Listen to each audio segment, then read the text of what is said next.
Future job market আর future job market অনেক বলে কি ফিউচার মার্কেট জব মার্কেট অনেক ভালো, এটা তুমি পরে ভাবা উচিত, আগে ভাবো তুমি এটা কি পারবা কিনা। দেখো আমরা বলি ডেটা সায়েন্সের ফিউচার অনেক ভালো, জব মার্কেট অনেক ভালো, ঠিক আছে, কার জন্য ভালো? যেই সাবজেক্টে সার্ভাইভ করতে পারে, যেই সাবজেক্টে অনেক বেশি স্কিল্ড, যেই সাবজেক্টে তোমার এক্সপার্ট হইতে পারে, তার জন্য জব মার্কেট ভালো।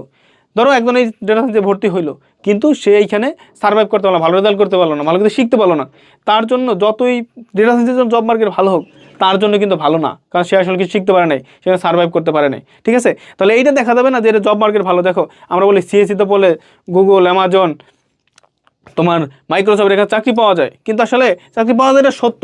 কিন্তু তুমি কি পাবা কিনা বা তোমার যেটা হবে কিনা, যে ওইখানে টপ লেভেলে যাইতে পারে তার জন্য ভালো, তার জন্য ওইখানে চান্স পাওয়া যায়, বা সে গুগল, মেটা, তো মাইক্রোসফট, অ্যামাজনে যাইতে পারে, টেসলা যাইতে পারে, কিন্তু এটা কি সবাই যেতে পারে?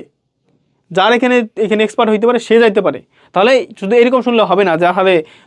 গুগলে যাওয়া যায়, সিএসসি বলে বা ডেটা সায়েন্স বললে এই যে গমুজ চাকরি পাওয়া যায়, জব মার্কেট ভালো, ঠিক আছে ভালো, কিন্তু তোমার জন্য ভালো কিনা এটা তোমার নিজের বুঝতে হবে। তাহলে যে স্কোপ আছে বলেই যে সবাই সফল হয় না, দেখো এই সাবজেক্টে অনেক কিছু স্কোপ, যেটা বললাম যে স্কোপ আছে বলেই কিন্তু সবাই সফল হয় না, তোমার বুঝতে হবে এখানে তুমি সফল হইতে পারবা কিনা। তারপর যদি বলি, দেখো এখানে মেডিকেল হলে সব জায়গায় স্ট্রাগলিং, দেখো তুমি একটা সাবজেক্ট মোটামুটি পারো, ঠিক আছে, ধরো তুমি ডেটা সায়েন্স মোটামুটি পারো, কিন্তু তুমি ম্যাথে অনেক বেশি ভালো পারো,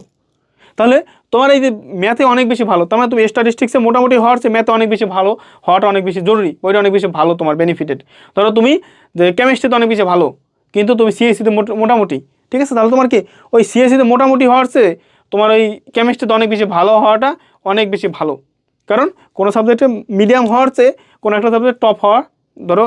হাই ক্লাস সাবজেক্টের মিডিয়াম হওয়ার চেয়ে একটা লোয়ার সাবজেক্টের টপ হওয়াটা বেশি ভালো, ঠিক আছে, এই জিনিসটা তোমার বোঝা লাগবে, ঠিক আছে। তাহলে দেখো যেটা বলছি তোর আর একটু জানতে হবে, ইকোনমিক্সে মেডিকেল হওয়ার চেয়ে ফিলোসফিতে আউটস্ট্যান্ডিং হওয়া ভালো, মানে কি তুমি ইকোনমিক্সে মোটামুটি তুমি মিডিয়াম স্টুডেন্ট হওয়ার চেয়ে তুমি যদি ফিলোসফিতে অনেক বেশি ভালো স্টুডেন্ট হও, সেটা তুমি অনেক বেশি সফল হতে পারবা লাইফে, ঠিক আছে। এই বিষয়গুলো তোমার নিজের বুঝতে হবে যে কোনো একটা সাবজেক্ট ভালো মানেই ভালো না, বা কোনো একটা স্কোপ আছে বলি স্কোপ আমার জন্য স্কোপ কিনা তুমি বুঝবা, এই সাবজেক্টটা ভালো খারাপ এটা পরে, আগে বুঝবা তোমার জন্য এটা ভালো কিনা, বা তুমি এই সাবজেক্টে পড়ে ভালো করতে পারবা কিনা। তুমি যদি ভালো করতে না পারো, সবাই ভালো করলেও তোমার লাভ নেই, তোমার নিজের ভালো নিজের বোঝা লাগবে, ঠিক আছে। তাহলে তুমি আগে দেখবা যে এই সাবজেক্ট ভালো মানে যে বুঝলা, ঠিক আছে, বর্তমানে AI, artificial intelligence, machine learning, data science high profile subject, কিন্তু তোমার কোডিং ভালো লাগে না, তোমার ম্যাথমেটিক্স ভালো লাগে না, ঠিক আছে, তোমার স্ট্যাটিস্টিক্স ভালো লাগে না, তোমার এটা মার্কেট অনেক বেশি হাই, কিন্তু তুমি পারবা না, তাহলে তোমার এদিকে যাওয়া মোটে উচিত না, তোমার জন্য সহজ হবে তুমি ওই দিকে যাও,